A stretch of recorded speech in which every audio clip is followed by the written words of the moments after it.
On continue, Baruch Hashem, Bechasdei Hashem, notre avancée dans le Chok HaEmuna, on est les 8 qui se lèvent, on est dans le jardin de la foi. Yesh mi she'odea et hakol, il y en a un qui connaît tout mieux que nous.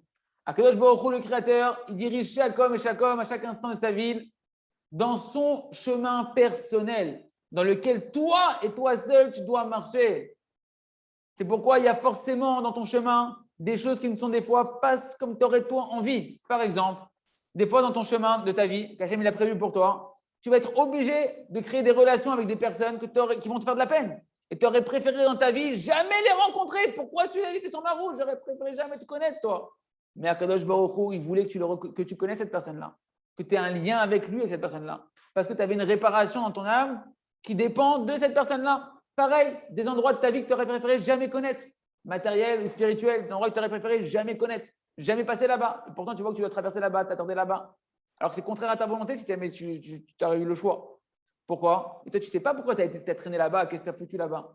Mais en réalité, parce que là-bas, ta neshama devait aller en fonction de la racine de ton âme, réparer quelque chose là-bas.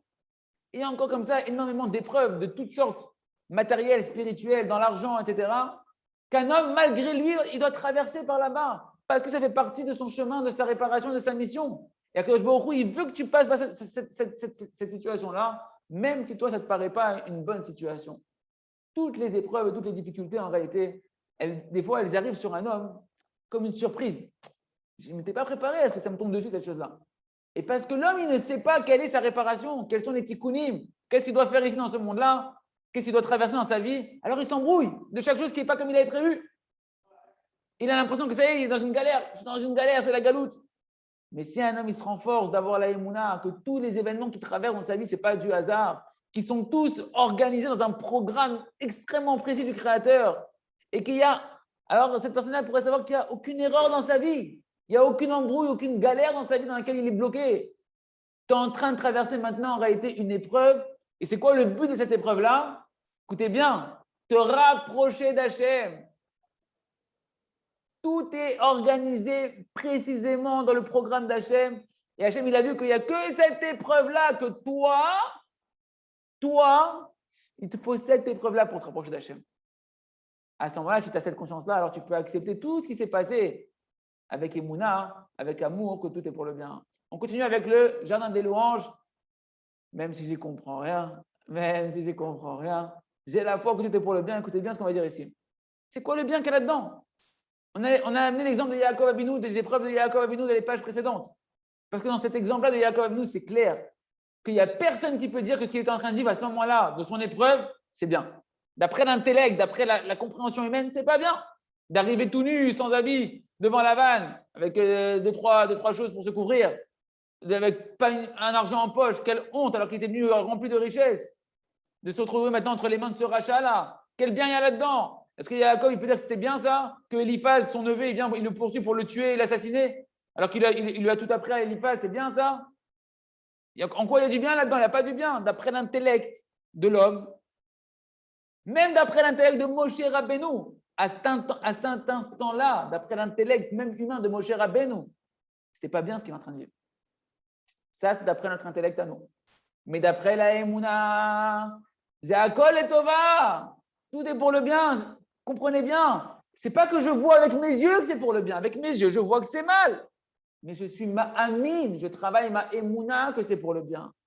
Un homme ici ne croyez pas qu'on parle que de chacun d'entre nous ici parce que tu n'as pas le roi Hakodesh, alors tu ne vois pas que c'est pour le bien. Parce que si tu avais le roi Hakodesh, j'aurais vu que c'était pour le bien. Pas du tout, mon ami. Même les prophètes, même les tzadikim quand le roi Hakodesh, quand eux, ils ont eu leur épreuve, au moment de leur épreuve, ils ne pouvaient pas voir que c'était pour le bien. C'est ce qu'on voit avec Yaakov Avinu ici. Ils ne comprenaient pas intellectuellement en quoi il y a un bien ici. Mais ils ont travaillé leur émouna que c'était bien. Si on ne comprend pas ce point-là, qu'on a l'impression qu'on le répète, mais si on ne comprend pas ce point-là, alors on ne sait pas comment avancer dans le chemin de la émouna, que tout est pour le bien. Parce que lorsqu'un homme il a une épreuve, il pense, il se dit, maintenant, si il pense, il se dit, OK, maintenant je dois avoir que tout est pour le bien. Alors tu sais quoi, il vient, je réfléchis maintenant. Pourquoi c'est pour le bien? Cette épreuve-là, pourquoi c'est pour le bien? Il essaie de réfléchir, il essaie de se convaincre que c'est pour le bien, de comprendre vraiment, de comprendre avec sa tête. Mais il voit avec sa tête que c'est sa tête, il dit, mais non, mais j'ai beau tourner le puzzle dans tous les sens, il n'y a pas de bien là-dedans, c'est quelque chose de mauvais. Et même sa femme, les gens qui le regardent en train de vouloir essayer de voir que c'est pour le bien, ils ont pitié de lui. Ils disent, mais skin celui-là, ouais. Dans quelle galère il est? En plus, il croit que c'est. Alors, qu'est-ce qu'il fait? Toi, tu vois que tu es dans une situation où tu as beau tourner dans tous les sens, tu ne vois pas de sortie, que c'est pour le bien. Alors, tu te dis, mais en fait, ils sont plantés, les mecs, quoi. C'est pas pour le bien, c'est mal ce que je vis. Et tu commences à avoir des hésitations. Peut-être en fait, c'est une galère, peut-être en fait, Hachem, il m'en veut, peut-être Hachem, etc. C'est pourquoi un homme, il doit d'abord faire rentrer dans son cœur ce point-là. Il faut prier là-dessus. Pourquoi on le chante? Parce que c'est une manière de se le répéter pour le prier et le rentrer à l'intérieur de nous. Tu ne peux pas voir avec tes yeux que c'est pour ton bien. Et tu as raison à 100% que ce que tu vois avec tes yeux, c'est pas bien. C'est vrai, on te comprend. Et malgré que tu vois avec tes yeux que c'est pas bien, tu dois travailler que c'est pour ton bien. La Emouna Shlema dans Hachem Idbarach, c'est la foi qu'Hachem il organise tout d'une manière, d'une providence qui inclut tous les détails de ta vie et qu'Hachem il voit ce que toi tu ne vois pas. Hachem il voit plus loin que toi. Il voit plus loin que ce que toi tu vois avec tes yeux de chair. Et avec sa vision Hachem de miséricorde et d'amour, il fait tout pour ton bien d'après le calcul de ton parcours à toi et où tu dois arriver au final. C'est pourquoi un homme il doit se dire à soi-même, écoutez bien cette phrase-là. Il faut se la dire, et ça c'est dans toutes les épreuves de la vie, il faut se la dire. Je comprends que c'est pas bien ce que je vis. C'est pas bien. Je vois même que c'est très, très, très mauvais ce que je vis. Et j'ai raison à 100% dans ce que je vois. Mais je veux travailler ma émouna, que tout est pour le bien. Je sais que c'est terrible ce que je suis en train de traverser. C'est terrible. Il n'y a pas à dire, c'est terrible. C'est ma mâche. Pas normal ce que je traverse. Mais Anima Amin Leouna Shlema, que ce qu'Hachem me fait, c'est pour mon bien. C'est ça, travailler la émouna. C'est que comme ça qu'on peut arriver à remercier au final Hachem en travaillant cette émouna-là, remercier Akadosh Baruch Hu de ce qu'on est en train de traverser. On continue avec à travers Champ et Forêt pour faire notre heure d'Itbo des doutes, mes amis, quoi qu'il arrive, tous les jours. Atov qu'il aura l'orachamav, combien il est bon, lui, c'est Hachem, que sa miséricorde ne s'est jamais épuisée. La chose essentielle qui empêche un homme de multiplier les prières, c'est tous les embrouillements qu'il a dans sa tête. Qui viennent le laisser dans sa tête, il vient, il l'affaiblit, il le fait tomber dans sa tête, de le désespérer, qu'il ou la prière, ce n'est pas pour toi. Comment il vient? Par exemple, il vient peut-être, il te dit, regarde mon frère, les fautes que tu as fait. Tu crois que ta prière elle va être écoutée après ces fautes-là que tu as fait, tu viens de faire la catastrophe mondiale, tu crois que Hachem va t'écouter ta prière, t'arrêtes de prier. D'accord? Ou bien tu vas prier, mais sans Emouna, genre tu vas prier mais tu ne crois pas. Or, la prière dépend de la Emouna, la réponse de la prière dépend de la puissance de la Emouna qu'il y a dans la prière. Tu crois dans ta prière. T'en as un autre, il va se dire, c'est tombé, je ne suis pas de Sadiq et Sodola, moi, je ne suis pas Rabbi Nachman de Breslev, ma prière, qu'est-ce qu'elle va être écoutée? Quel impact elle peut avoir ma prière dans le ciel? Je ne suis pas assez Sadiq. L'autre, il va se dire, moi, je ne vaux rien. Aux yeux d'Hachem, je ne suis rien du tout. Et comme ça, chacun, il va sentir une faiblesse. Mais tu vas dire, mais moi, je sais, moi, éveiller la miséricorde d'Hachem. Moi, avec mes paroles, je sais éveiller la miséricorde d'Hachem. Pas du tout. C'est pourquoi un homme, il doit décider une bonne fois pour toutes. Dans mes prières, je ne m'appuie sur rien d'autre que la miséricorde et la bonté gratuite d'Akadosh Baruch Hu. C'est-à-dire, il faut faire sortir son ego de soi. Il faut sortir le moi de la photo. Arrête de voir toi, qu'est-ce que tu es, où tu en es dans ta prière et commence à croire dans le Créateur. Au lieu de dire, moi, je ne peux pas prier, moi, je suis rachat, pense, Hachem, il peut tout. Et même si je suis rachat, Hachem, il a une miséricorde infinie pour supporter mes avérotes et malgré tout me délivrer. Parce que la miséricorde de Kadosh Baruch Hu, elle est éternelle, elle ne s'épuise jamais, comme on dit dans la prière, 3 fois par jour, dans la prière de Modim. Atov, atov, atov, ki lo chalo rachamecha ve'amerachem, ki lo tamu chasadecha ki me'olam, ki me'olam, ki me'olam, ki me'olam, ki vinulach. Ça, vous pouvez chanter même dans la Mida, quoi passe. Atov, ki lo chalo rachamecha, combien tu es bon, Hachem, que ta miséricorde, tu es le seul véritablement bon de ce monde. Parce que ta miséricorde, tu es le seul à qui la miséricorde, elle ne s'épuise pas. Amerachem, tu es le seul Rahman, tu es le seul miséricordieux. Parce que tes bontés, elles ne s'arrêtent jamais malgré toutes mes avérotes. Et c'est pour ça qu'on dit à la fin, qui me'olam, qui vinulach. Pour toujours et à tout jamais, on espérera en toi, on continuera à prier parce qu'on sait que ta miséricorde, ta bonté, elle ne s'arrête pas malgré toutes nos avérotes. C'est que comme ça, une personne attachée à 100% dans la miséricorde d'Hachem, qu'elle peut prier dans toutes les situations, même après les pires catastrophes, et espérer et véritablement obtenir des délivrances. Donc on fasse notre heure du doute, peu importe ce qui s'est passé, Hachem, Chazak, on continue avec le journal de la sagesse, le commentaire sur le sage et le simple de Rabbi Nachman de Breslev, avec notre fameux philosophe, d'accord, qui continue à s'enfoncer dans la mauvaise direction. L'essentiel de ce qu'on doit se rappeler, mes amis, que le véritable but, c'est uniquement de connaître le Créateur. Comme c'est marqué dans l'Écoute Moharan, enseignement 37.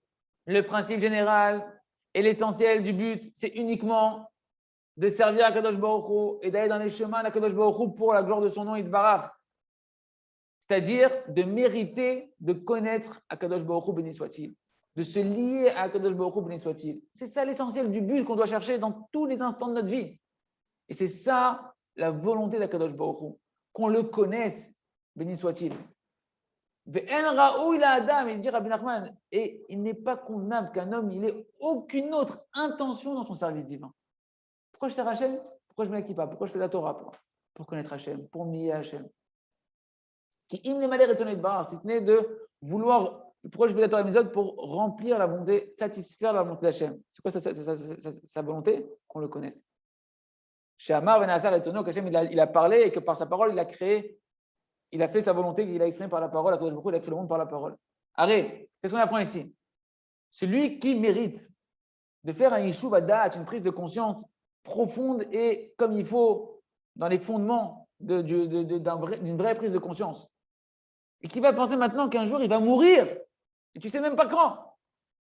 Alors c'est sûr qu'il va comprendre depuis le début que ce n'est pas un but de gaspiller des années et des années dans des futilités. Parce que tous les investissements grands comme ça, quand même, ils passent des forces et des années d'études et des études. Au final, ça va se finir avec quoi? Tu vas mourir, mon ami. Alors pourquoi tu t'es tant efforcé à gaspiller autant de temps là-dedans? C'est sûr que tu dois chercher un autre but. Ce n'est pas ça le but. Un but qui ne va pas s'arrêter avec la mort. Un but qui appartient à quelque chose qui s'inscrit dans ton éternité. Et quand tu vas penser, si tu arrives vraiment à clarifier ça, c'est sûr que toutes les bêtises de ce monde-là vont tomber dans ta tête. Tous les pièges des bêtises de ce monde-là vont tomber. Et même si un homme maintenant il n'est pas à ce niveau parfait, que tous ses désirs, ses volontés, elles soient dirigées uniquement dans le but de connaître Akadosh Baruch Hu et qu'il a encore des plaisirs de ce monde-là, des volontés de ce monde-là, il se doit aussi de voir comment inclure sa vie dans laquelle il est aujourd'hui pour ne pas qu'elle contredise la volonté d'Akadosh Baruch Hu. Parce que chaque chose de ce monde-là, il doit être attaché, on doit la rattacher à Hachem. Chaque instant de cette vie, on doit la rattacher à Hachem. Un homme qui se dit qu'il est croyant à Hachem, il ne peut pas se dire, impossible qu'il se dise qu'il y a une chose qu'il peut faire sans penser à Hachem, comment rattacher à Hachem. Si tu crois en Hachem, tu dois tout rattacher à Hachem. Pourquoi? Parce que c'est comme si Chas v'Shalom, maintenant, tu vas dire qu'il y a deux réalités séparées. Il y a Hachem et il y a moi. Chas v'Shalom de penser une chose pareille. Il n'y a rien dans à Kadosh Baruch Hu et moi, je dois m'inclure de rattacher cette chose-là à Kadosh Baruch Hu. Alors, si on regarde bien maintenant, qu'est-ce qui nous reste de ce Yishuv Da'at, cette prise de conscience de notre philosophe? En réalité, tout ce qu'il a réfléchi, etc., c'était qu'une grande bêtise, une grande sottise. Parce que qu'est-ce qu'il a réfléchi? Il pensait quoi? Cette chose-là, j'ai décidé que ce métier-là, il est important pour moi. C'est quelque chose qui va marcher tout le temps. Docteur, ça marche tout le temps. Tu peux te reposer sur ça pour t'apprendre à ça, que ça marche tout le temps, ce métier. Mais pourquoi? Il y a plein de docteurs, il y en a qui n'ont pas de travail. Tu as des docteurs qui ont fait une erreur, ils ont fait des erreurs, etc. Et puis d'un coup, ils se retrouvent dans des problèmes. Et des fois, je connais des gens, des dentistes. Oui, les docteurs n'ont pas de travail, bien sûr. Je connais des dentistes, je connais des docteurs qui travaillent et qui gagnent moins bien que des. Et qui tournent.